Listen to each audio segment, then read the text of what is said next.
عباسي خاندان په دنیا کې راغلی 600 کاله حکمراني یې کړې ده.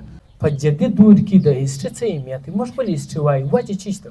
یورپ د ورلد وار 2 بعد خپل پالیسي بدله کړه، جنگ یې پرېښوی. نن ګوره یورپ ترقي یافته دی. یو وخت چاینا د جاپان کالوني و، وده ته یورونیم ملک ویل کېدی. په 100 کې 98 کسان په چاینا کې یورونیان.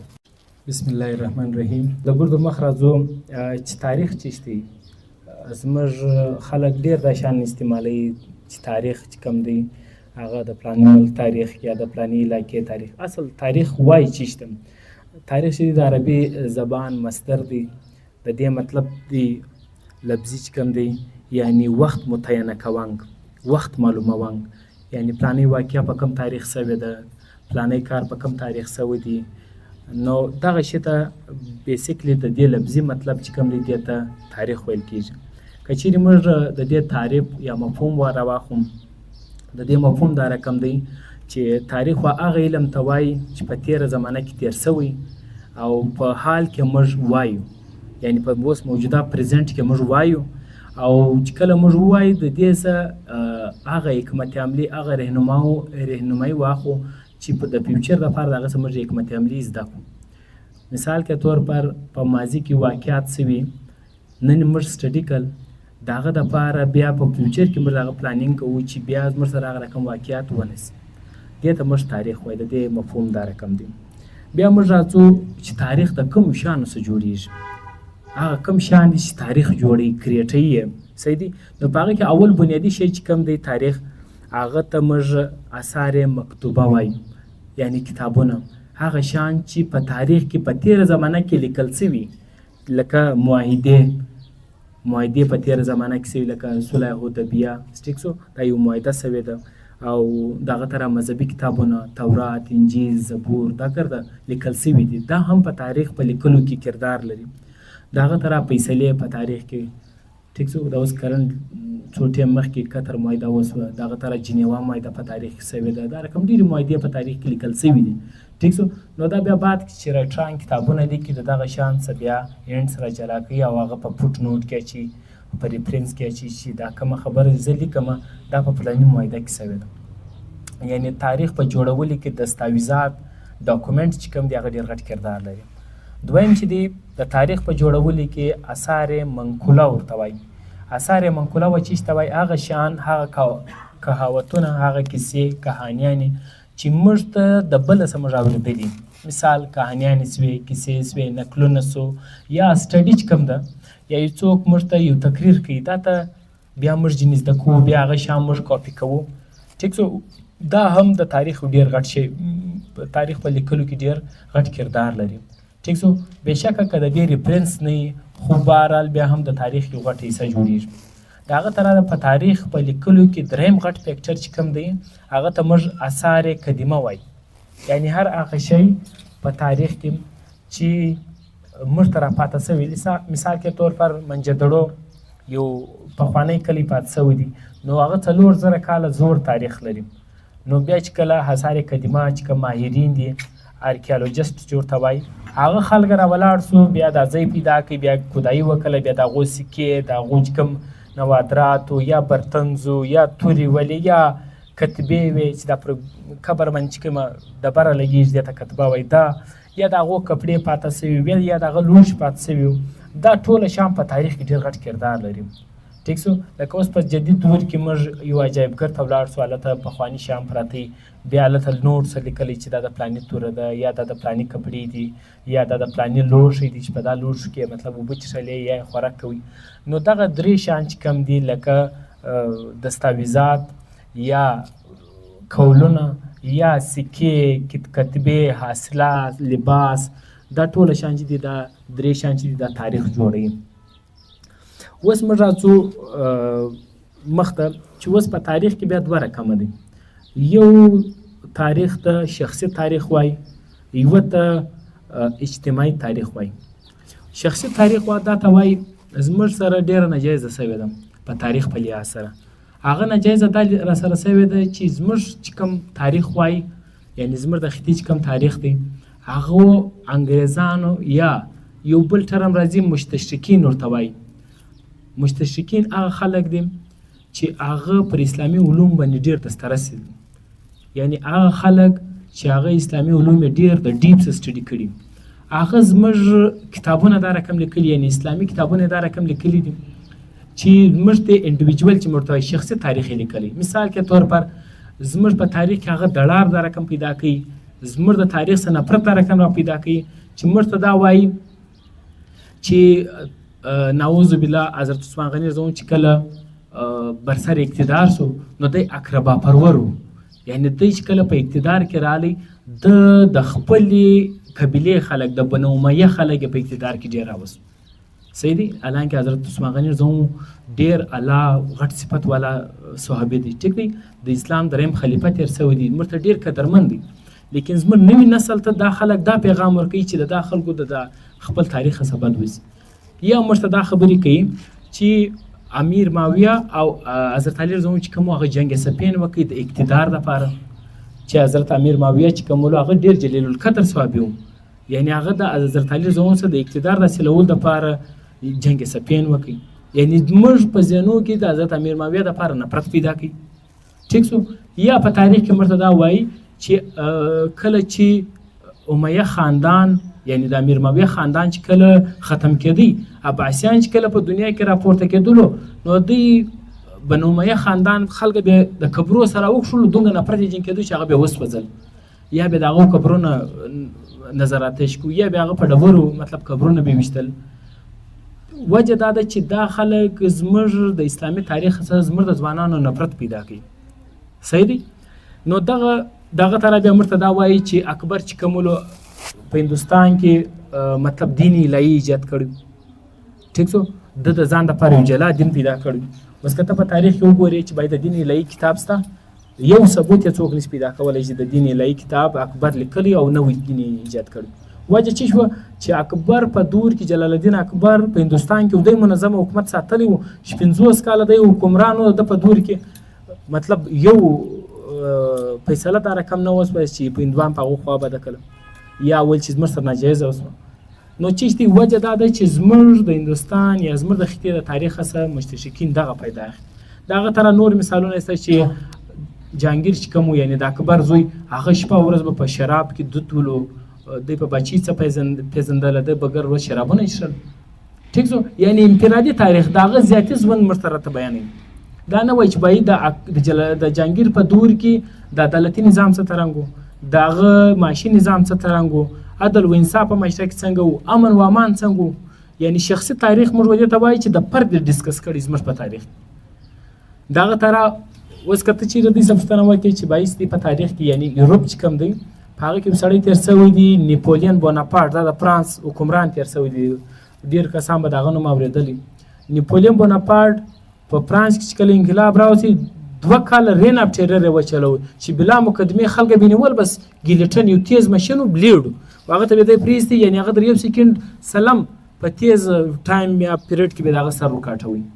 2 کاله دا رقم و چې بغیر مقدمې چې چا به د فرانس انقلاب خلاف خبره وکړه هغه به راوسي و مشین ته به پرېږدي، هغه ته ګیلټن ویل کېدی، بس بالکل سر به جم هغه خواته پاس دی به دې خواته. نو که اوس ته د ورته وایي چې بایستی بادشاهانو خو هم دا رقم کړي، لیکن دوی موږ ته هغه تاریخ نه وایي. دغه طرح ورلډ وار 1 سوی دی، ورلډ وار 2 په ورلډ وار 1 په یوروپ کې سوی دی، یعنی یوروپي ملکونه په هغه کې فرانس، جرمني، اسټریا، هنګري، برطانیه دا ګرده ملکونه ټیک سو کې دغه په ورلډ وار 1 کې 3 کروڑ 80 لکه کسان مړه دي، په ورلډ وار 2 کې 15 کروڑ 10 لکه کسان مړه دي. صحیح، د دواړو سایډو دا دواړه په یوروپ کې سوي. اوس ته ورته دا څومره خونریزه جنګ سوی دی. صحیح دی، نو دا ته موږ شخصي تاریخ وایي، زموږ د هندوستان هسټري دا رقم باندې، او اجتماعي تاریخ دا رقم دی چې ته اوس که چیرې د یوروپ تاریخ سټډي کوم، بیا دی د یوروپ په تاریخ کې دی دا وایي چې موږ داسې انډسټریانې جوړې کړي دي، موږ داسې یونیورسټیانې جوړې کړي دي، موږ په دنیا کې دومره سپر پاور وسېدلي، یعنی خپل تاریخ دی موږ ته اجتماعي وایي. ټیک سو، د هغه څه موږ متاثره کړي. اوس که دا موږ کم کسان ناست که اوس موږ یو بل ته وایي چې باید د امریکې ویزه څوک غواړي، انشاءالله ګره به لاس پورته کړي. صحیح دی، لیکن که موږ چا ته وایي چې افغانستان ویزه څوک غواړي، ډېر کم کسان به افغانستان ته تیار شي. د هغه وجه دا ده چې دوی موږ د خپل تاریخ څخه متاثره کړي. د هغه په نتیجه کې دوی دا ګټه اخیستې ده چې موږ د دوی څخه مروب یو، موږ به دې ته ښه وایي. اوس مطلب زموږ په دور کې زموږ په دغه خطه کې باچا خان ډېر ګریټ سړی تېر شوی دی. خان عبدالغفار خان چې ورته وایي ډېر عظیمه کردار تېر شوی دی. 30 کاله د خالي په جیل کې تېر کړي دي. 30 کاله په مختلف ټایم پیریډ کې، یعنې زموږ ټول عمرونه به 30 کاله نه وي د ینګ جنریشن چې کوم دی. نو 30 کاله چې انسان د خپل قام دپاره په جیل تېروي، دا به څومره لوړ ستر سالار سړی وي. د هغه هسټري زموږ په کتابونو کې نشته. ولې نشته؟ چې خلک یعنې یورپي خلک دا وایي چې دا خلک بیا د لیډر پیشې زده کوي، د دا خلکو څخه بیا متاثره کېږي، بیا زموږ مربوطیت د دې د ذهنو څخه وځي. صحیح دی؟ نو دا ته اجتماعي تاریخ وایي. یورپ زموږ سره دا کیل کړی دی. دا ټین زموږ په اسلامي هسټري کې ډېرې د خبرې دي چې موږ یې وایي والله ما ته خپله ژړا په راځي چې یاره دا رقم وایي چې نه وی لیکل شوي. سرناستې ډېر واقعه دا رقم دی چې په اسلامي تاریخ کې چې مطلب دوی دا وایي چې کله چې بنو امیه په حکمراني کې وو، نو چې کله د دوی زوال شو کې دوی ول دوی به په دسترخوان ته داسې کښېنول، سرونه به یې ورکاږو، ول ته ډوډۍ راسه خوري، بیا مطلب هغه سرونه ورته پراته بیا به دوی ډوډۍ خوړلې. بس دا خبرو څه ضرورت دی ګس په تاریخ کې چې موږ کوو. د دې مطلب دا دی چې زموږ د نیکسټ جنریشن یعنې زموږ عباسي خاندان په دنیا کې راغلي 600 کاله حکمراني یې کړې ده. دومره شانداره دور یې تېر شوی دی. په هغو کې یو سړی تېر شوی دی هارون رشید. صحیح دی؟ هارون رشید په ټایم پیریډ کې ډېر لوړ حکمران و. نو که چیرې موږ د عباسي خاندان د حکومت څخه انکار وکړو، مطلب دا دی چې موږ د هغه ټایم پیریډ هم کې وخوړی. صحیح دی؟ نو اوس راځو مخته. دویم پوینټ چې کوم دی تی به دا نکتې پر دا سټیګر ویني. نو دویم پوینټ دی مستند اسلامي کتابونه. موږ در قرآن شریف په بعد در ګردو ستر کتابونه یعنې لوړ کتابونه معتبره کتابونه موږ صحاح سته ورته وایي. یعنې د حدیثو چې کوم تقریبا 6 کتابونه دي، دغه 6 کتابونه موږ در ګردو معتبره بولو، چونکې په دا کې د حضور صلی الله علیه وسلم ګرده ټایم پیریډ بیان شوی. په هغه کې در ګردو اول کتاب چې کوم دی هغه ته موږ صحیح بخاري وایي. دا موږ ته د قرآن شریف په بعد معتبره در ګردو زیات. په صحاح سته چې دی دا محمد بن اسماعیل سړي لیکلی دی چې دغه صحاح سته کې کوم دی در ګردو لوړ کتاب دی، او دا په 14 کاله کې محمد بن اسماعیل چې کوم بخاري شریف په نامه باندې مشهور کتاب دی، دا په 14 کاله کې لیکلی دی. او دی د ده متعلق دا مشهور دی، وایي کله چې به ده دا کتاب لیکي، دا حدیث به جمع کول لیکل به، نو ده به وار غسل ورته وکوي، بیا به اودس ورته وکوي، بیا به د هغه بعد د حدیث لیکل. یعنې دومره لوړ سړی و، دومره معنازه کتاب یې لیکلی دی. او په دا کتاب کې 2762 دغه چې کوم دی حدیث دی هغه لیکل شوي دي.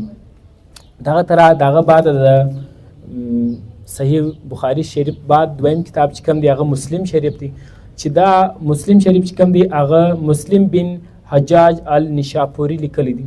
صحیح دی؟ دا هم ډېر لوړ عالم، ډېر لوړ معتبره سړي لیکلی دی. دی په 875 کې عیسوي کې وفات شوی دی، او په دا حدیث کې 3032 احادیث یې لیکلي دي. دا د بخاري شریف په بعد دویم معتبره کتاب دی. دغه بعد جامع ترمذي چې دا ابو موسی محمد بن ترمذي لیکلی دی، موږ ترمذي شریف هم دا کتاب ته وایو. دی چې دی دا ترمذي شریف چې لیکلی دی، دا ابو عیسی محمد بن ترمذي چې کوم دی دا د امام بخاري شاګرد هم پاتې شوی دی. یعنې د هغه اول صفت والا سړي چې موږ کوم ذکر وکړي دا د هغه شاګرد چې استاد یې دومره ستر سړی و، نو شاګرد به لازمي خبره ده چې په ده کې به دومره غټ کمال و. دغه طرح دغه بعد بل کتاب دی سنن ابو داود چې دا ابو داود سلیمان بن الشعت بن اسحاق د عربیان نومان دي، ډېر ګران. نو دا هم په 888 عیسوي کې انتقال یې کړی دی. بیا دغه بعد سنن نسائی دی، دا د دې چې کوم رایټر دی هغه احمد بن شعیب النسائی چې کوم دی دا د خراسان دا زموږ د افغانستان د دا خطې سړی ولو. ټیک شو؟ ده هم په 916 عیسوي کې انتقال کړی دی. او دغه طرح سنن ابن ماجه چې دا د حدیث آخري کتاب دی، او د دې رایټر چې کوم دی محمد بن یزید ابن ماجه، دغه کتاب ته سنن ابن ماجه وایي. دا هم په 886 کې انتقال کړی. مطلب چې د حضور صلی الله علیه وسلم انتقال وسو د هغه فوراً 100 کاله بعد پر دا شیانو باندې یا 200 کاله بعد پر دغه حدیثو باندې کار وسو چې دا یو ډېر غټ علم دی، د حدیثو ډېر غټ علم دی. صحیح دی. نو د هغه بعد موږ راځو چې مشهوره تاریخ دانانو بایوګرافي بیخي ډېر تاریخ دانانو کتابونه لیکلي دي. یوسف صاحب دلته سره په لایبرري کې ګایدي بیخي ډېر داسې 15 منټه کې د ډېرو رایټرانو باندې وویل. خیر اوس موږ تاریخ مطالعه کوو چې په تاریخ کې چې کوم د اسلامي تاریخ بانی ورته ویل کېږي پخوا دور کې کتابونه ډېر کم خلکو لیکل. نو په هغه ټیم کې اول د واره چې د اسلامي تاریخ بنیاد چا ایښی دی د هغه نوم دی ابن خلدون. تی به نامه اورېدلی دي. ابن خلدون ډېر د لوړې پایې والا رایټر و، کتابونه یې لیکل. دا خالي رایټر نه ولو بلکې د ده سره دی چې دی په 1332 عیسوي کې پیدا شوی دی، په 1404 عیسوي کې وفات شوی دی، تقریبا 74 سال د ده عمر دی. صحیح دی. دی په دا ټایم پیریډ کې د ده مکمله نوم چې دی ابو زید عبدالرحمن بن محمد بن ابن خلدون ولی الدین، دا رقم د ده ډېر غټ نوم دی. او دی ماهر چې کومولو د خپل دور یعنی په دا 74 ساله دور کې دی ماهر عمرانیات سایکالوجي ورته وایي، پر دا باندې ډېر کتابونه لیکلي دي او ډېر تاریخ یې سره یو ځای کړی دی. بل یې پر معیشت باندې ډېر کار کړی دی، د اکنامکس چې موږ ورته وایو د دې کتابونه یې لیکلي دي. فلسفي ولو فلسفې یې لیکلې، سیاست چې کوم د پولیټکس بوک دی پولیټیکل ساینس چې موږ ورته وایو د دې کتاب یې لیکلی دی. تر زیات کار یې پر تاریخ کړی دی. دی تاریخدان هم ولو. ټیک سو د د تاریخ او د عمرانیات بانی هم ویل کېږي. بانی هغه سړي ته وایي چې د هغه څه مخکې چا پر یو شي کار نه یې کړی. نو دی ابن خلدون چې کومولو هغه پر تاریخ او پر سایکالوجي ډېر کتابونه لیکلي دي. د ده مشهوره کتاب چې کوم دی هغه ته مقدمه ابن خلدون وایي. ټیک سو په دا کتاب کې د پر تاریخ باندې ډېر خبرې کړي دي او ډېرې واقعات یې بیان کړي د تاریخ متعلق چې تاریخ څنګه لیکل کېږي، کم شیان په تاریخ کې مددګاره ثابتېږي. پر سیاست ګایدلی دی، پر اقتصادیاتو ګایدلی دی، پر معیشت باندې ګایدلی دی، خاص کر په ادبیاتو باندې ګایدلی دی. و دغه کتاب ته په تاریخ کې د دا ټولو شانو خزانه هم ویل کېږي. چې شي خزانه هم ورته ویل کېږي. نو دا ابن خلدون چې یو شارټ تعارف یې موږ دلته بیان کوي. دغه طرح په نان مسلم دنیا کې یو سړی ډېر وختي تېر شوی دی و هغه ته هیروډوټس وایي. دا سړی چې دی دا د یونان اوسېدونکی دی. دی په 484 قبل مسیح کې پیدا شوی دی، په 425 قبل مسیح کې وفات شوی دی. د ده یو کتاب دی، اول کتاب یې لیکلی دی اسټوریز. په دغه اسټوریز بک کې د مختلفو شیانو واقعات بیان کړي، د مختلفو شیانو باندې د خبرې کړي دي او اوږدې کیسې لیکلي دي. او بل دا دی د ده متعلق دا مشهوره ده چې دی د سیاحت د چکر په حواله ډېر مشهور و. د مختلفو علاقو ته چکرونه ډېر ول، بیا چې بهر علاقې ته ولاړې هلته به بیا د هغه به ډېر باریک سټډي لیکله. مثال زموږ علاقې ته راغلی، بیا به پر غرو لیکله چې غرونه یې دومره جګ دي دومره پراخ دي. بیا به پر خلکو لیکله چې د خلکو رهن سهن دا رقم دی، کپړې اغوندي، لنګوټه په سر کوي، صدرې اغوندي، مهمانوازه دي. ټیک شو. دا رقم باریک شیان به ده بیخي ډېر لیکل او مختلفو علاقو کې د سفرونه کړي دي. دغه طرح دته بابای انسانیت خطاب هم ورکول شوی دی چې چونکې دا اول د واره پر دا شیان باندې کار کړی دی. دغه طرح د مختلفو علاقو جغرافي لیکلې ده چې په کوم علاقه کې مثال کې طور پر غرونه څه ترنګ دي، سمندر سته، هواره مځکه ده یا مطلب دریابونه بهیږي، مختلفه دا رقم جغرافیه بیانه کړې ده. دغه طرح پر پولیټکس باندې ډېر سیاسي باندې ډېر لیکلی دي، د بادشاهانو باندې. او دغه طرح تعمیرات چې کوم علاقې ته به ولاړې چې بلډینګان به جوړ شوي یا به کیلې جوړې شوي وي یا به بادشاهانو خپل کورونه جوړ کړي وو، هغه به پر هغه باندې به تحقیق کوي او لیکل به. اقتصادي باندې ډېر بیان کړی دي، پر زراعت باندې ګایدي. لکه اوس موږ پښې نښته چې دلته د انګورو د سیبو یا دغه باغونه ډېر کېږي. دا رقم دی چې بهر علاقې ته ولاړې دغه علاقې به زراعت به بیانوي. دغه طرح د حیوانانو باندې به چې د کومې علاقې مشهوره حیوانان به پر هغه باندې به خبرې لیکلي وي. مجسمې باندې چې کوم علاقو کې بتپرست انسانان به اوسېدو د هغو مجسمې به پر هغو باندې به رایټینګ کوي. دغه طرح په چې د کوم علاقې کم خلک وو چې په چیشته به سجدې کولې معبود چېرته وایي پر هغو باندې به د رایټینګ کوئ دغه طرح رسم رواج دا ټوله شان د په خپلو کتابو کې لیکلي دي خو رایټران چې دی هغه د ده سره یو اختلاف لیکي چې د ټوله شان چې لیکلي دي ډېر کار یې پر کړی وي خو په هغه کې سکوینس نه و مثال خالي پولیټکس یې نه دی لیکلی مکس شان به یې کې لیکل یعنی د ده په کتاب کې به د پولیټیک ذکر هم و د معیشت ذکر به هم و د رسم د رواج ذکر به هم و چونکې وچ کم کتابونه لیکل کېږي هغه یا پر معیشت یا پر سیرت یا دا رقم د ده په کتابو کې مکس مطلب په مکس شان به موجود و ځکه چې دته مطلب تاریخدانان د ده سره پر دا شي باندې لږ اختلاف لري د هغه تر اوس موږ راځو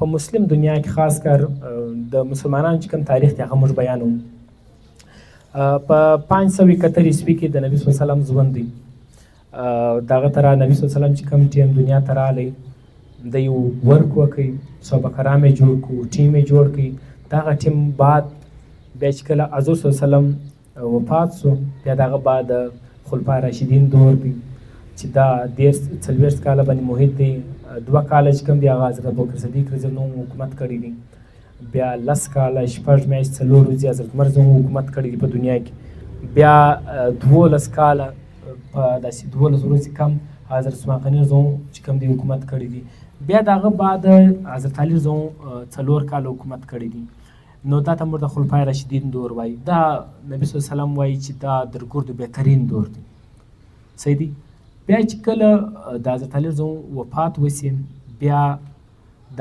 امیر معاویه رضی الله عنه چې کوم حکمراني شروع کېږي یعنې 6 میاشتې امام حسن په طور حکمراني بیا د حضرت امیر معاویه رضی الله عنه چې کوم دی دغه پاکې د سپرتا راځي په دا ټایم پیریډ کې 2 شان پیدا شي یو وي امیر یو وي امام په دې دوه کې فرق دی امیر چې کوم هغه د حکومتي امورو سربراهي لکه اوس ډي سي سو بیا کمیشنر سو بیا سکریټري سو پسې نو امیر معاویه چې کوم دغه خاندان دا د امیر معاویه چې دی هغه د حضرت عثمان غني رضی الله عنه خاندان دی حضرت عثمان غني چې دی هغه د ابو سفیان د خاندان دا ګردو امیه خاندان وای دا خلک د اسلام څخه مخکې په حکومت کې وو یعنی د نبی صلی الله علیه وسلم په دور کې ابو سفیان د مکې حکمران نو دا خلک په حکومت ډیر ښه پوهېدل چې حکومت څنګه ښه کېږي یعنی په کوم علاقه کې حکومت څنګه قایمیږي امن و امان څنګه قایمیږي وزارات څنګه جوړیږي حکومتي امور څنګه چلول کېږي نو ځکه چې ودته د امیر ټایټل په دې ورکول شوی دی چې د حکومت د چلولو خلک دا امام لفظ چې کوم دی دا د نظریې د حفاظت خلک دا هغه خلک دي چې د نظریې حفاظت کوي نظریه لیکي اصول لیکي فکر لیکي ټیک شو نو امام حسن رضی الله عنه چې د دې چې کوم خاندانو حضرت علي رضی الله عنه چې کوم هغه د علم ډیر غټ پیکرو په حدیث کې راځي سرناست دی د حدیث په دغه مخ تیر شوی چې نبی صلی الله علیه وسلم وایي چې حضرت علي رضی الله عنه چې دی زه د علم ښار یم حضرت علي رضی الله عنه چې کوم دی هغه دغه ښار دروازه ده یعنی په علم کې دومره لوړ سړی تیر شوی دی نو چونکې د حضرت امام حسن چې کوم هغه د حضرت علي رضی الله عنه زوی نو دوی چې دوی په امامت کې یعنی په خط کتابت او په نظریه په لیکلي کې ایکسپرټ وو نو کله چې د امیر معاویه حکومت راسي دوی د حکومتي سایډ کارونه په مخه واخلي او دغه چې کوم دی امام حسن هغه د نظریې د لیکلو کاروای په مخه واخلي دغه تر موږ اوس راځو د امیه خاندان د اسلام ټایم پیریډ چې دی هغه په دنیا کې 1900 کال حکومت کړی دی د نبی صلی الله علیه وسلم بعد په ګرده دنیا کې مسلمانانو په مختلف ځایو کې 1900 کال حکومت کړی نو اول ټایم پیریډ چې کوم دی هغه د امیه خاندان دی دا د 660 عیسوي څخه شروع شوی دی او دوی په دنیا کې 90 کال حکمراني کړې ده امیه خاندان چې کوم دی د دې اول حکمران چې کوم دی هغه حضرت امیر معاویه دی د 60 کال حکمراني کړې ده بیا د بعد د زوی چې کوم دی یزید بیا دغه بعد نور 12 حکمرانان په دې کې تیر شوي دي په دا 90 کاله حکمراني کې 12 حکمرانان د 132 هجري پورې د دې حکمراني بیا چې کله او په دې په حکمراني کې چې کوم دی د ګردو شو حکومت کوم دی چا کړی دی او شو چې د عوام مسایل حل په هغه کې د ګردو شو حکومت چې دی هغه عمر بن عبدالعزیز کړی دی عمر بن عبدالعزیز ته عمر ثانی ویل کېږي یعنې دویم عمر د ده په دور حکومت کې دومره خوشحالي وه چې د وخت اعلان وکړي چې باید په بیت المال کې غنم دومره ډېر دي و غریبان ته ورکړي نو د ده وزرا چې کوم هغه په ګرد حکومت کې وګرځېدلو وزرا دغه نه پیدا کېدو دغه خلک نه و چې دوی غنم ورکړي وای ګرد در چا ضرورت پره نو بیا هغه وزرا رالو برته یو دته ویلې چې بای هېچا هم غنم نه اخیستلو در چا ضرورت پرو نو بیا ده ورته ویل ورس پر د غرو باندې وفاشي چې د مرغانې وخوري د هغو ضرورت دی نه ماندی دومره خوشحالي و د ده په دورې حکومت بیا د هغه بعد د ده په دورې حکومت کې چې کوم دی هغه د هغه بعد چې دی کوم دی عباسیه دورې حکومت ټیک شو عباسیه دورې حکومت چې کوم دی هغه په دنیا کې 600 کاله حکمراني کړې ده 600 کاله حکومت د دې اول باچا چې کوم ول هغه منصور بیا مهدي و دا رقم بیا په دې کې ډېر حکمرانان تېر شوي خو د دوی د امیه خاندان په دورې حکومت کې فرق دا و چې د امیه خاندان په دورې حکومت کې خالي دغه ډېرو په حکومت پر غټو عهدو باندې خالي عربیانو چونکې هغه د نبي صلی الله علیه وسلم سره ډېر ژوندي پاتې شوي وو په حکومت یې ډېر ښه سر خلاصېدی بیا چې کله د هغه په دنیا کې کمزوري سو امیه خاندان بیا په دنیا کې پر د عباسیانو حکومت رالی د حضرت عباس رضی الله عنه چې کوم اولاد یې هغه په دنیا کې د دې کیپیټل چې کوم ول یعنې د دې دارالحکومت چې کوم ول هغه بغداد د امیه خاندان کیپیټل چې کوم هغه دمشق شام نو دوی په دنیا کې 600 کاله حکومت وکړي او د دې په دورې حکومت کې مخلوط حکومت نیمه عربیانو نیمه خراسان دا د مسلم دنیا د زموږ خلک او هغه خلک چې عربي نه ویل هغه په حکومت کې دوی سره شریک ځکه چې د دې حکومت په دنیا کې 600 کاله په دې کامیاب وچرېدی چې نیمه عہدې دوی عربو ته ورکړي وي نیمه عہدې و د اجمي خاندان اجمیان چې کوم د زموږ خلک هغه خلک چې عربي نه وي هغه په دنیا کې حکمرانان د دې په دور کې د ګردو شو حکمران تیر شوی چې د پاباسي دور کې هغه هارون رشید دور حکومت ډیر سولیډ او ډیر پر امنو د هر سړي ضرورت پرو هارون رشید په دنیا کې اعلان وکړ کوم سړي مال دا دغه راوړي زیری راوړي ستا په دور حکومت کې سړی وړوندلو ما د سترګ والانو سره کړی د سترګ والا یعنی چې در لاس یې نیسي زه به هغه ته زما بچي ورکوم دومره د خلکو ضروریات پرو صحیح دي د هغه طرح موږ بیا وایو چې په سپین کې مسلمانانو 800 کاله حکومت تېر شوی دا زموږ په خطه کې په هندوستان کې مسلمانانو 800 کاله حکومت کړی دی وجه دا و چې په سپین کې برته خلکو عیسایان زموږ په هندوستان کې زموږ د علماو په برکت سره هغه دین قایم وساتي په سپین کې 800 کاله د مسلمانانو حکومت باوجود خلک برته عیسایان په دې سو چې د هغه خلکو د دین چې کوم معیار هغه برقرار نه وساتي چې کله برته پر دې باندې عیسایان غالب شو هغه دې ته دوه چانس کښې شو دوی خبرې ورته کښې ول یا سپین پرېږدي یا اسلام پرېږدي نو هغه خلک د بده مرغه سره برته عیسایان زموږ د علماو برکت دا دی چې انګریزان زموږ خطې له رالو د هندوستان په هسټري کې موږ وینو چې د دهلي صدر امرتسره پورې انګریزان راولاړ سو د 50,000 علما د دهلي صدر امرتسره پورې د درختو په شاخلو سرونه راځړولي دومره خوب یې پیلاو کړ په هندوستان کې لیکن موږ د بده مرغه سره مطلب زموږ خوشبختیا دا ده چې زموږ علماو و موږ ته دومره غټې قربانۍ د دین دپاره راکړي د هغه طرح بیا موږ وینو چې په سپین کې د دوی کله مسلمانان ولاړو سپین ته مطلب دورې حکومت کوي نو مسلمانان 800 کاله په سپین کې حکومت وکړي او دا ټایم پیریډ چې کوم ولو په دې کې اول سړی چې کوم عبدالرحمن الداخل دا د بغداد سولاړي بیا دورې حکومت جوړ دغه طرح خلافت عثمانیه دا اوس ډېر شاندار غټ ډرامه پر جوړه سوله چې شورته وایي ارطغرل ټیک شو دوی ډېر بڑا چڑا کې پیشې مطلب خپل تاریخ بیانوي خو خبره دی چې مسلمانانو 800 کاله په دنیا کې په ترکیان چې کوم هغه په هغه کې دومره غټ صلاحیت و چې ګرد دنیا یې چلوله د مسلمانانو لیډینګ دی کوي 800 کاله په دې کې 27 ممالک د دې سره دا ټیم په هغه ملک په هغه ټیم کې کوم خلافت عثمانیه او دغه اوس 20 ملک جوړیږي او د دې سربراهي چې کومله دی کو نن یورپ و دنیا ته د جمهوریت نوم ورکوي تر ګور غټ جمهوریت خو موږ چلولې په دنیا کې کم د یورپي ملک د ځان مطلب مرته د خلک راوښي چې هغه په دنیا کې خالي 200 کاله حکومت کړي زموږ مسلمانانو په دنیا کې 800 کاله حکومت کوي او د حکومت به کوي چې درنه تاریخدانان هم پر هغه باندې لیکي نشي راکښولای چې دا ظلم کړي اوس خو چې امریکا په دنیا کې ځان ته سپر پاور وایي شهر ملک ورشوه سوی د پلکو مړی کړي صحیح دی نو خلافت عثمانیه چې کومله هغه چې کله بغداد علاقو خان ړنګ کوي خراب یې کوي ویسوځي نو بیا په ترکیان په دنیا کې باید هغه پاور ولو چې هغه د څه شی وکړي د دنیا لیډینګ دی په لاس کې واس د 1258 سے ونیسي در 1920 پورې خلافت عثمانیه قایم بیا د خلافت عثمانیه په 1920 کې مطلب ختم شو هغه ډیره واسطه ده بیا دغه بعد موږ راځو هندوستان زموږ دغه خطه کې په دغه خطه کې هم اول د وار اسلام دلته محمود غزنوي راوړی. چا؟ محمود غزنوي. محمود غزنوي په 1001 کې راغلی، لیکن د دې څخه مخکې په 712 کې محمد بن قاسم هم راغلی. هغه ټایم پیریډ موږ په هندوستان هسټري کې په دې نه شمارو چې هغه ټایم پیریډ کې باقاعده دلته حکومت نه دی جوړ شوی. دی راغلی راجا دایر ته شکست ورکړي برته ولاړی. نو ځکه چې هغه د انډین هسټري کې دی په حکومت کې نه شماري. محمود غزنوي چې کله دلته راغلی دا د ده احسان دی چې موږ نن دلته څومره مسلمانان ناست یو، دا د ده احسان دی. مولانا عبید الله سیندي رحمت الله علیه وایي محمود غزنوي هغه سړی ولو چې د پر موږ باندې دا احسان وکړي چې په هندوستان کې مسلمانان پیدا سو. صحیح دی.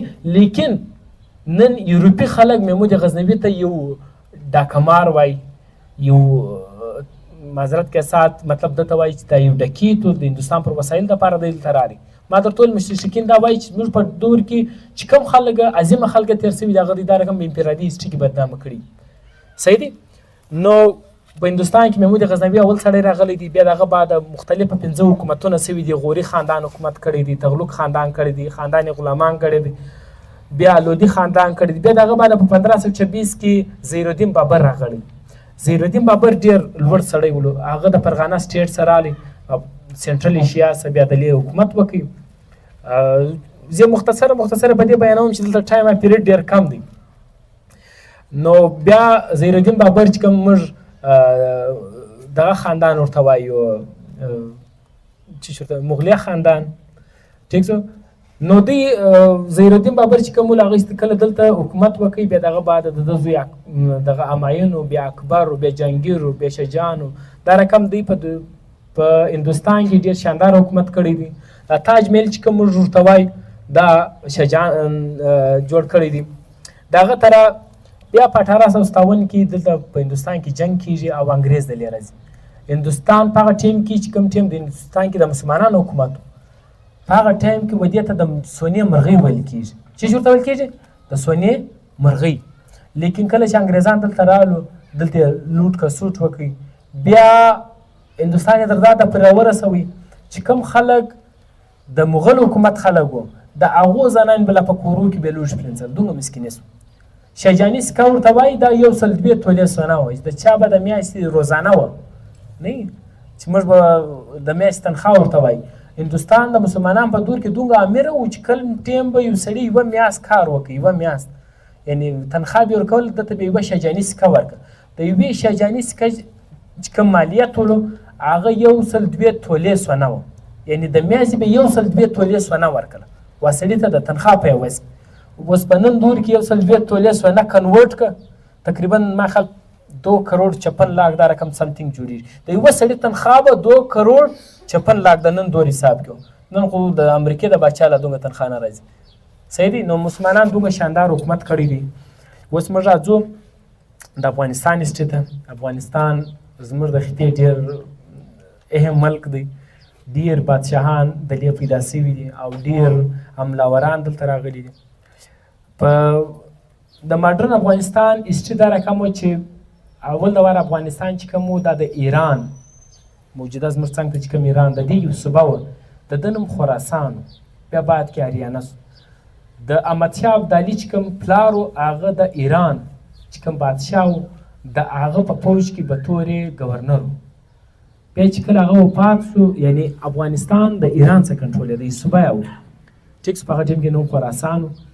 بیا چې کله دغه د ده پلار وفات سو بیا احمدشاه ابدالي د ګریټر افغانستان د عظیم افغانستان د ازادۍ اعلان وکړ چې موږ د نن بعد د ایران ماتې ته نه وسیږو، موږ د خپلې ازادۍ اعلان کوو.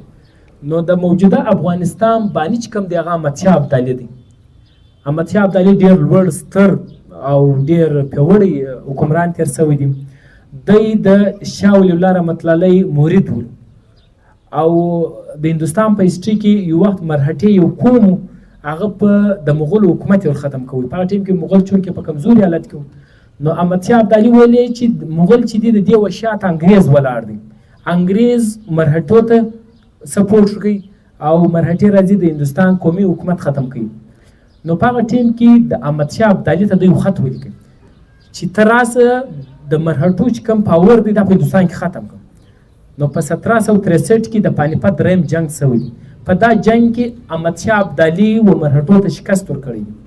چې کله دا شکست ورکړي نو بیا برته حکومت چې کوم هغه مغولو تر پاسو دی برته دغه ته ولاړی افغانستان ته ولاړی. په دې دوران کې دغه یو شعر هم لیکلی دی بس ما ویهر دی چې دی وایي مفهوم یې دا رقم دی چې وایي ما خو پته کو د دهلي چې کوم تختونه خو د کور د نغري غاړه مې نه که پاته. داسې یو شعر دی ما صحیح نه دی زده.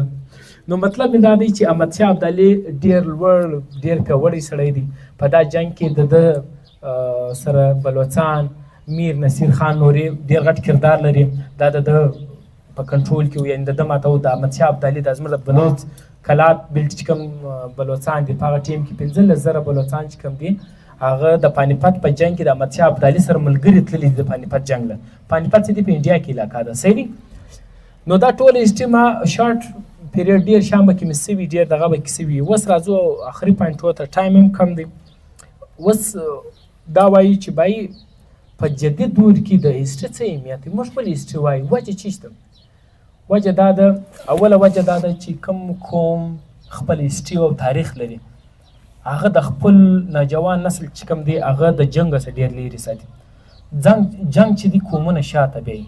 جنګ چې دی کورونه ورانوي ړنګوي او دغه طرح جنګ چې دی هغه قومو ته تباهیانې راوړي. د افغانستان جنګ زموږ ته مخامخ دی. په 40 کاله کې په افغانستان کې جنګ شروع بیخي ډېرې درې په افغانستان کې دا ټایم شته. که دا خلک نه وای وژل سوي په دا جنګو کې نن به افغانستان در جرمني زیات ترقي یافته وی.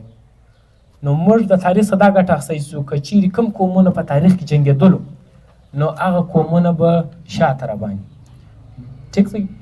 نو دغه طرح د جنګ فلسفه د تاریخ څخه موږ یو دا ګټه هم اخیستو. په 1920 کې زموږ د هندوستان یو ډېر غټ عظیمه عالم مولانا شیخ الهند هغه وایي په 1920 کې چې کله ورلډ وار 1 وسو یعنې په 1914 کې ورلډ وار 1 وسو در 1919 پورې. نو د په 1920 کې شیخ الهند ډېر کمزوري ډېر پنډري انګریزانو څو کاله په جیل کې ساتلي. دی دا وایي چې د ننه بعد د دنیا پالیسي بدله سوه. د ننه بعد که قومونه په دنیا کې خپله ترقي غواړي هغه بیا د عدم تشدد د لارې غواړي. جنګونه به نه کوي. صحیح دی. دا یو فلسفي دا نظریه ده ولیکله. لیکن پر دغه بده مرغه یورپ پر دا خبره باندې عمل نه وکړي. موږ ویني چې بیا یو شل کاله بعد په دنیا کې ورلډ وار 2 وسو. ورلډ وار 2 په دنیا کې 15 کروړه 80 لکه کسان کې مړه سو. لیکن آخر کې خبره برته ټیبل ټاک ته ودرېده. یورپ بل ته وداته مجبوره سو. دوی دا وویلې چې موږ به د جنګ د لارې خپل مسایل نه حل کوو بلکې د مذاکرات د ټیبل ټاکس د لارې به حل کوو. یعنې شیخ الهند دومره لوړ سړی ولو چې یورپ 10 کاله بعد پر دا شي باندې سوچ وکړي چې باید موږ ډېره غټه غلطي وکړو چې جنګ وکړو. نو د تاریخ څخه موږ دا هم زده کوئ چې کوم قومو په تاریخ کې جنګونه کړي هغو ځان له تاوانونه جوړ کړي دي. دغه طرح د تاریخ څخه یوه بله ګټه موږ دا هم اخیستلی چې موږ د دنیا د حالاتو سره یو رقم تللی سو. ټیک سو. نن یورپ په ټکنالوژي کې یا په جدید دور مطلب د انډسټریل دنیا کې روان دي. نو که چیرې موږ دنیا ته د جنګ مخ ور وګرځو په دنیا کې د تشدد لار اپناو کو انډسټریل دنیا سره مخ وګرځو یعنې تاریخ پرېږدو. تاریخ موږ ته وایي چې نن دور د ټکنالوژي دور دی نن ساینسي دور دی. نو موږ که چیرې د جنګ لار اپناو که موږ به د دنیا څخه شاته. نو یورپ د ورلډ وار 2 بعد خپله پالیسي بدله کړه. جنګ یې پرېښوی. نن ګوره یورپ ترقي یافته دی. کله چې په یورپ کې ورلډ وار 2 وسو ول یو تاریخدان راووتی ول که چا ماته دی دیوال راوښوی چې په هغه کې ګولۍ نه وې لګېدلې زه هغه ته زما چې څه جایداد دی هغه ورلیکم ورکوم انعام به طور انعام ورکوم. یعنې یورپ دومره په جنګ کې ونړېدی لیکن برته چې کله دی د جنګ لاره پرېښوله برته ترقي وکړه. نو موږ نن د تاریخ دا شی هم زده کوو چې موږ د جنګ حکمت عملي به نه اپناوو. په نن دور کې به موږ ځوانان تاریخ زده کوو. دغه طرح په معاشري کې موږ به د تعلیم د لارې ترقي کوئ تاریخ د لارې کوئ چې کوم قومونه چې په دنیا کې په تاریخ باندې سر خلاص کړي دي هغه ترقي کړی. نن چاینا یو لادینه قوم دی هغه خپل تاریخ ووایي. یعنې وخت چاینا د جاپان کالوني وه وده ته یورونیم ملک ویل کېدی. په 100 کې 98 کسان په چاینا کې یورونیان لکه چې موږ په کلي له ولاړ په کلي کې کور ګس هیرویني مکمل طور بیا موږ خپل کشیان دغه کور د کشیان سره نه پرېږدو دغه مشران سره نه وینو موږ وایو د کشیان موږ پر روینې مخته نه کړي ټیک شو. نو دا رقم په دنیا کې چاینا د 1948 څخه مخکې خلکو دا رقم پېژندله لیکن کله چې دوی خپل تاریخ ووایي چې موږ کومې غلطیانې کړي دي نن دوی د دنیا ټاپ کلاس خلک نن دوی په معیشت کې و امریکې ته پور ورکوي یعنې امریکا د ګردو زیاته پوروړې دا ټیم په معیشت کې د چاینا ده صحیح دی. نو دوی خپل تاریخ ووایي دغه طرح موږ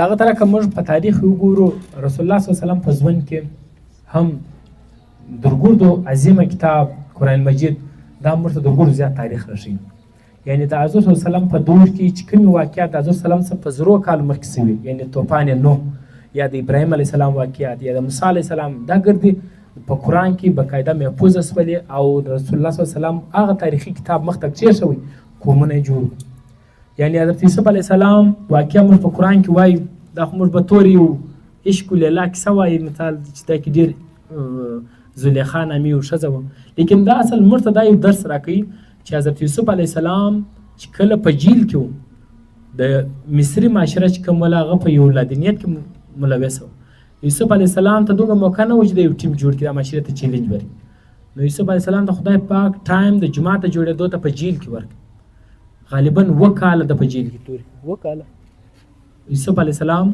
7 کاله په جیل کې تیر کړه په دا 7 کاله کې کوم جیلیان د یوسف علیه السلام سره په جیل کې دا هغه هم فکر جوړ او بیا چې کله یوسف علیه السلام د جیله سره راوځي هغه کسان اول ریا اخیستل سره په جیل کې ملګري بیا سیستم په هغه خلکو وچلي نو رسول الله صلی الله علیه وسلم ته دغه اشاره وي چې ته که د ابو جیل معاشرې ته شکست ورکوې که د ابو جیل سیستم ته شکست ورکوې درګردو مین شی دا دی چې ته به اول جومات جوړه که په دنیا کې هر څو زوروره معاشره یې که ته به هغه ته شکست ورکوې د هغه دپاره درګردو مین شی چې کوم دی جومات یو سړی یو چم نشي کولی چې هر څو زورور نو رسول الله صلی الله علیه وسلم هم جومات جوړ کړي تر ته وګوره هغه د صحابو جومات په دنیا کې بیا یو ډېر لوړ معیار و حضرت صلی الله علیه وسلم یو صحابي جوړوي دار ارقم لري راولي بیا هغه صحابیان په دنیا کې بیا د بعد حکومت کوي او څنګه حکومت کوي حضرت عمر څومره جلیل القدر صحابي جوړي وایي د په دور حکومت کې قحط راغلی غنم ختم نو غنم چې خالی په بیت المال کې پراته نو په مدینه کې چې کوم وار سړی ته د غنمو واپر مقدار نو وار سړی ته دومره وس نه و چې غنم یې اخیست وي نو خلکو د وربشو ډوډۍ شروع کړي هغه داسې کلکې ټکونې رقمې لکه روغانۍ داسې نو حضرت عمر هم په هغه ټیم کې د وربشو ډوډۍ شروع کړي د وربشو ډوډۍ چې شروع کړي نو څو ټیم بعد بیا د په نس کې کوړاری ول د خپل نس داسې وټکوي ول پر تا باندې د هغه ټیمه د غنمو ډوډۍ حرامه ده چې تر څو پرې په مدینه کې هر سړي ته غنمو واپر مقدار نه انسان مطلب د خبرې دا دی چې د خپل رسول الله صلی الله علیه وسلم د خپل صحابه دومره تربیت کړی و که حضرت عمر خپله غوښتي ولی دته هر څه موجود و د بیت المال څه دار سره اخیستلی لیکن تربیت یې دومره معیار ولو د تربیت معیار یې دا و چې دوز دا زما چې کوم هوام دی چې تر څو پورې هغه ته دا سهولیات نه وي میسره شوي زه د دې لوړ نه یم نو خبرې برته دغه ته راځم چې په دنیا کې چې کوم دی هغه قومو ترقۍ کړي دي چې هغو ټیم جوړ کړی دي ورک یې کړی دي بس ته ګوره په ایران کې د 80 څخه مخکې یعنې د 1980 څخه مخکې په ایران کې ډېر بدترین حالات پر دې باندې حسین شاه مسلط رضا شاه پهلوي حکمران فوجي د ایران خلک ډېر درپدره ژوند یې تېروي په کروڑو روپۍ په هغه ټیم کې 40 کاله مخکې دوی د امریکې او د نورو ملکو قرضدار وو لیکن کله چې په دې کې یو انقلاب راغلی دوی ټیم جوړ کړي نن زموږ خلک په ایران کې مزدوري کوي وجه چی ته چې ټیم یې د هغه طرح روس یو ولادینه قوم دی په دې کې به یو سړی پیدا شوی دی هغه ته موږ لینن وایي نان مسلم هغو هم په روس کې یو تبدیلي راوست یو چینج راوست اوس یې موږ وینو چې روسیان په دنیا کې سپر پاور دي دویم سپر پاور او امریکې ته هم دوی ټوس جواب ورکوي د هغه طرح په چاینا کې ولادینه قوم دی د هغه طرح په مسلم ممالک کې تبدیلي راغله په عراق کې صدام راوسته په لیبیا کې کرنل قذافي راوسته او د بده مرغه بیا امریکې و دا خلک مخته نه کویله ټیک شو نو د خبرې مقصد مې دا دی چې تاریخ موږ ته دا شان راشي چې موږ به تاریخ وایو نن چې موږ ته کومې ستونزې راپېښې دي، کومې ستړې راپېښې، بې شماره ستړې شته. دا ټایم که موږ په سوسایټي کې وګورو، درپدري، بېروزګاري، معاشي طور پر مسایل، موږ نن دا ټایم د یو ارب ډالر دپاره و امریکې و یورپ و دا ملکو ته خواست کوو چې باید زموږ معیشت درېږي. یعنې موږ نن دومره لاچار یو، موږ د وسایلو باوجود نن په دنیا کې دومره شاته یو. صحیح دی؟ لیکن که چیرې موږ تاریخ وګورو، په تاریخ کې در دې زوالترینه معاشرې په دنیا کې راپورته شوي دي. څنګه راپورته شولې؟ د هغه دپاره د ټیم ضرورت دی، ورک غواړي. موږ به تاریخ وایو. حضور صلی الله علیه وسلم چې دنیا لرال، د هغه دپاره اوله مین خبره دا وه چې د ټیم جوړ کړي، بیا د ابوجهل سیسټم ته شکست ورکړي. نو موږ ته هم په کار دا دی چې موږ تاریخ ووایو، او تاریخ په داسې نظر ووایو چې د خپلو تاریخ چې کوم زموږ د مسلمانانو چې کوم پیاوړي خلک تېر شوي دي، موږ باید چې د هغو څخه نفرت نه وساتو. ټیک شو؟ ما درته ویل مستشرقین همیشه دغه وار پر موږ کوي چې زموږ ځوانان د خپلو مشران یا زموږ د خپلو لیډران څخه موږ بدزنه کړي. که موږ ترقي غواړو، که موږ خپله د عروج معاشره غواړو، موږ به تاریخ وایو، او تاریخ به په داسې نګاه وایو، په اجتماعي نګاه، چې موږ مسلمانان هر څه کولی شو. نو په آخر کې د ټیم ډېر شکریه ادا کوم. تا چې کومه پوینټ وکړي ډېر ضروري پوینټ چې په تاریخ کې د موږ سره ډېر منافقت مغرب کړی دی، او موږ ته تاریخ په غلط توګه لیکلی. زموږ ځوانان چې هغه تاریخ ووایي نو له خپلو مشرانو څخه بدزنه شي. دغه کتابو ته اشاره وکړئ چې هغه د تاریخ و غلطۍ ته اشاره کړې، او ځوانان ته دا ویلي چې ګوره دا کتاب ووایه، دا مه ووایه، دا ووایه، دا مه ووایه. هغه کتاب اشاره چې موږ تاریخي غلطۍ او د غلط مطالعې سره ګرځوي. مهرباني. په تاریخ کې ډېر د کتابونه شته چې هغه ون سایډډ لیکل شوي دي. ون سایډډ دا دی چې تاریخدانان د بده مرغه څه د یو چا د خوشفهمۍ دپاره یې کار کړی، او موږ د هغه څه شاته راغلي. په تاریخ کې ډېر د کتابونه شته چې هغه موږ ته دا شان راښیي چې هندوستان کې زموږ سره ظلم وشو. کله چې انګریز دلته راغلی، د بده مرغه څه انګریز دلته دا ډېر دا شیان ولیکل، او ډېر دا رقم شیان یې وکړو چې زموږ ځوانان یې د هغه څه متنفره وو. یو کتاب شته روداد برصغیر، په دا کې داسې موږ ووایو، په لایبرریان کې هم شته، په بک شاپس کې هم شته، مطلب چې پوښتنه پسې وکړئ ډېر څه. په هغه کتاب کې دا شیان لیکي چې کله انګریز دلته راغی، انګریز اول کار دا وکړي چې زموږ فلسفه باندې وار وکړي. ډېر دی علوم چې پر هغه باندې دوی دا کار وکړي چې موږ یې د خپل هسټري څخه متنفره وو. صحیح دی؟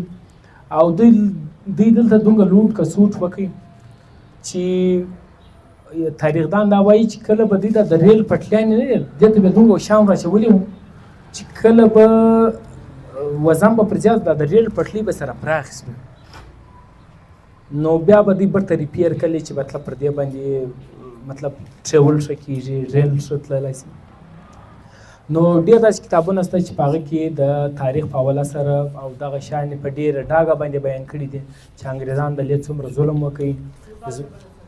روداد برصغیر ډېر ښه کتاب دی، ته یې ووایستې، او پر دې باندې ډېر خبرې لیکل شوي دي، او ډېر فیمسه کتاب دی. زه هم یو مخ ته به راغلی. سر زما سوال دا دی، د تاریخ بنیادي چې کوم اصول دی، یو سړی ګر سره د تاریخ سره نااشنا وي، د هغه دپاره بنیادي اصول څه دي د تاریخ د ویلو دپاره؟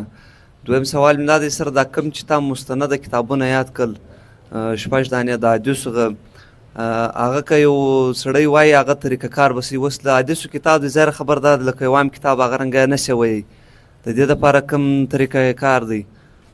دا 2 سوال. اول چې تا کوم سوال وکړي چې بای تاریخ به څنګه وایي، هغه سوال. تاریخ دپاره بنیادي طور پر اول خدا دی چې ټیچر شته، باید چې موږ په یو ښه ټیچر وایي. په کالج کې مې مطلب چېرې ادارې ته ولاړ چې د کالج د تاریخ استاد شته. دویم دا دی چې درګردو ښه کتابونه چې یعنې ما څومره ډېر ویلي، هغه ما د اسلامیک هسټري ډېر کتابونه لیکلي. ما امپیل کوئ نو یو عام واقعه به درته سناو. نو ما ته زما رایټران چې کوم ټیچران سوپروایزرانو هغه ما ته ویل چې باید ته په ماډرن دور کې ریسرچ وکړه. ما ته په هسټري په حواله سره، په کیریر په حواله سره ما ته حضرت عمر زموږ ژوند ډېر خوند راکړي، ډېر ښه ژوند لایف سټایل. نو ما خپل د امپیل تیسیس چې کوم هغه د حضرت عمر زموږ پر پوځي نظام ولیکل.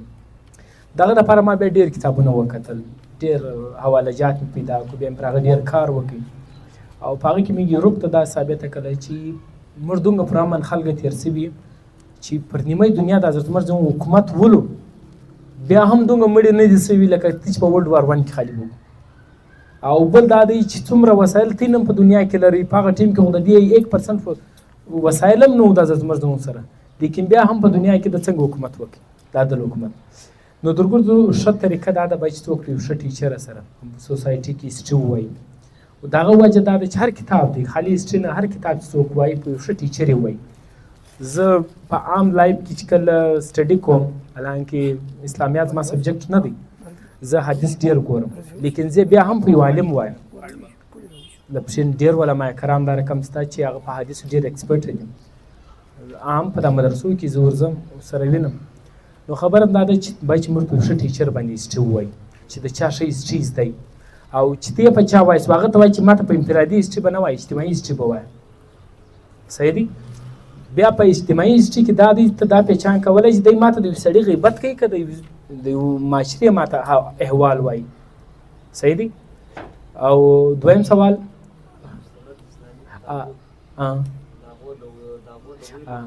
بالکل مستند اسلامي ما ته وویل چې زه خپله چې کله حدیث وایم زه په ټیچران وایم، حالانکې زه د عربي استاد نه یم. ټیک شو؟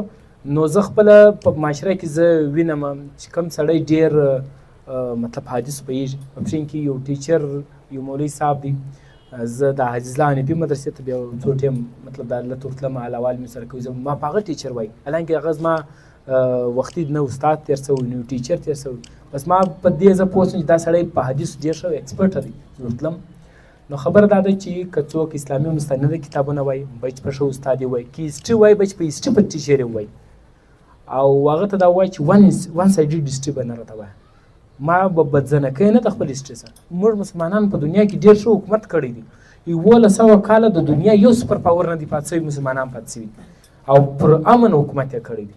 پر امن دا رقم چې د دوی په دورې حکومت کې به باقاعده قاضیانو استعفا یې ولیکلې چې موږ تنخواوې د غیر اخو مقدمې نه راځي، موږ څنګه ججان یو.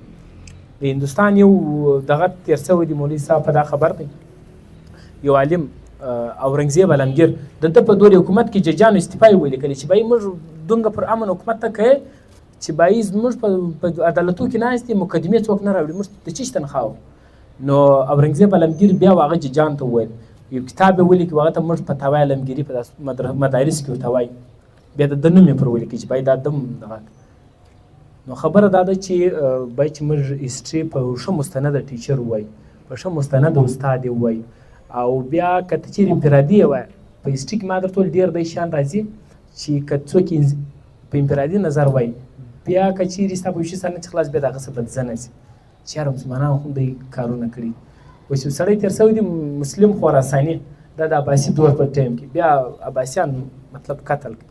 اوس که ته په کتاب کې دا ووایه هغه رایټر لیکلی دی عبدالله ملک یو رایټر تېر شوی دی، هغه وایي چې مسلمانانو چې په عباسیانو چې کله په هندوستان په بغداد کې حکومت قایموي، مسلم خراساني چې کوم ولو هغه د دوی دپاره 6 لکه مړي وو.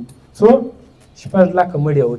اوس بیا یعنې دومره غټه قرباني یې ورکړه، بیا چې کله دوی په اقتدار کې رالو بیا دوی راولاړ شو ده یې قتل کړ.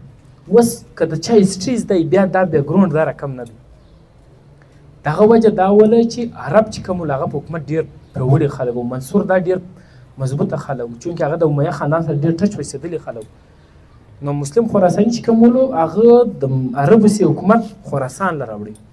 نو دوی دا وایي چې دا حکومت 2 ټوکړې کېږي، نو در 2 ټوکړو دا بهتره ده چې دی سیټ ته. مثال ګوره دا واقع زه په دې بیانوم دا نه وایم چې ډېر ښه کار اوس غلطیانې سوي دي په تاریخ، لیکن زه دا وایم چې په هغه دورې حکومت کې ټیک شو چې د انسان په هسټري سر خلاصي بیکګراونډ یې چیشته، او د بده مرغه زموږ هسټري چې ده ما درته ویل 1 سایډډ مرته ویل کېږي. د هغه دغه نقصان دی چې موږ د خپلې هغه علما کرام یا چې کوم موږ معززین خلک دي هغه اوس موږ نه پرد. حسن صاحب ماشاءالله تا ډېر ښه پر تاریخ باندې وږیدلې. زما د یو اسانه سوال دی، زموږ که د پښتنو تاریخي که د مسلمانانو تاریخي دا دواړه ماشاءالله تابناک وو. اوس زه د تاریخ څخه ډېر نابلده یم، یا موږ تاریخ سره موږ کټ کړي یو، او ما ته د کتابونه راوښه چې هغه ABC کتابونه مطلب د یو سبجیکټ ABC راوښه چې مطلب هغه باندې زه د پښتنو یو سلسله واخم او د مسلمانانو یو سلسله واخم چې زه د هغه پر ورسېږم چې زموږ څنګه تابناکه ماضي ول د کتابونو ما ته راوښه ګډ په پښتنو کې ما درته ویلې کله چې انګریز دلته راغلی هغه دا کار وکړي چې کوم خلک په موږ کې روګان پاته سوي دي یعنې موږ هغه ته ډېر ستر خلک وایي د هغو تاریخ یې زموږ څخه پټ کړي مثال کے طور پر باچا خان زما لپاره حالانکه زه اوس موجوده دور کې څوک مې پی کې دي هغه خو جلای ده حالانکه زما د انپي سره تعلق نشته لیکن باچا خان چې کوم دی هغه یو ډېر ګریډ سړی دی ډېر عظیم انسان تېر سوی دی اوس د باچا خان یو تعارف زموږ په هسټري په کتابو کې نشته د کچې سوي تر لسمه پورې د باچا خان هم چا نه دی اخیستی ورسره سبا کتابونه د هسټري ته راواخه باچا خان څوک نه پېژني زموږ د پښتنو علاقه ده بای چې دا سړی موږ ته ویلی په پښین کې یو سړی تېر سوی فیض محمد غازي د دا تاریخ موږ ته نه ویل کېږي صحیح دی د هغه طرف په ژو په سیمه کې یو سړی تېر سوی دی شیرخان ټیک شو یا شیرجان په نامه دا یو انګریز پولیټیکل ایجنټ ویشتلی دی مطلب دی انګریز یې ویشتلی دی بیا دی قتل سو مطلب پانسی سو بیا راوړي د شازدي پیدره کې پټ کې په پښین کې پټ صحیح دی دا رقم په پښین کې ډېر نامتو خلک سته په کوټه کې تېر سوي دي مثال دا رقم په ژوبو په دا کوم علاقه ډېر داسې شیان دي چې هغه موږ ته په تاریخ کې نه ویل کېږي ما هغه وجه دا بیان کړ چې نن هم یورپ دا وایي چې دا خلک زموږ تر نرغې لاندې دا خپل خلکو ته یوروګان نه وایي صحیح دی دغه طرف په د پښتنو په تاریخ کې د پښتو کې ډېر ښه کتابونه شته د پښتو هسټري بیان کړې ده او د هندوستان کې یو کتاب شته علماء هند کې شاندار تاریخ داسې په دوه شاندار ماضي ټیک ده علماء هند کې شاندار ماضي یو کتاب دی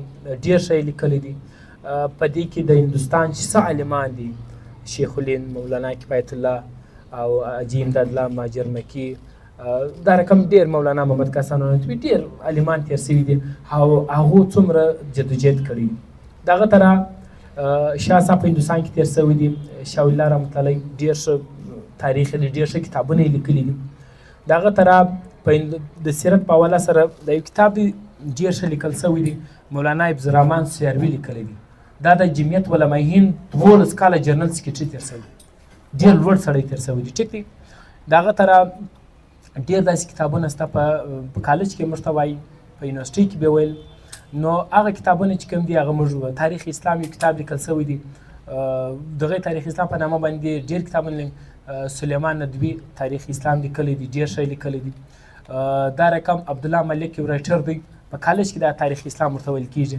سرسرکي لیکلی دی دغه حواله جات نشته په دې باندې زه نه ریکمنډ کوم نو دا رقم د تاریخ اسلام په حواله ډېر ښه کتابونه شته بل د افغانستان په تاریخ په حواله سره افغانستان دی ترکیه ده ایران دی ماډرن اسلامیک هسټري ورته وایي په کالج کې لیکل سوی دی خو ما درته ویل رایټران کې فرق دی ډېر داسې رایټران دي چې هغه ون سایډي دي ټیک شو هغه د کومې مکتبه فکر سره تعلق یې زیات کړی هغه یې ټچ کړي نو جرنل کتابونه چې کوم دي دا هغه کتابونه دي د نن څه سل کاله مخکې لیکل سوي دي ټیک شو نو دا کتابونه به سرچ کړي اوس هغه لیست ما خاص کار په ذهن کې نه راځي چې کوم کتابونه خو دغه څو کتابونه ما در وښول دغه کتاب دی د دې دا خصوصیات دي دا په پیراګراف وایز لیکلي ډېر کتابونه دا رقم په لونګ ټرم لیکلي یعنې یوه کیسه یې حصله ادبیه یې 2-3 پیجې لیکلي هلته چې انسان په شروع په سټډي نامخ دی دی په هغه ټایم 2-3 پیجې چې وایي داسې هغه اوله کیسه یې ویله چې ما د کومې شروع کړې د دې کتاب دا خصوصیات په عام کتابو په لایبرریان کې خرڅېږي چې دا په پیراګراف وایز مختصره یې لیکلی دي او د بل دا د دې کتاب حواله جات شته حواله مطلب دا چې دا کومه کیسه زه کوم دا د کوم کتابو څخه ما راکاپي کړې ده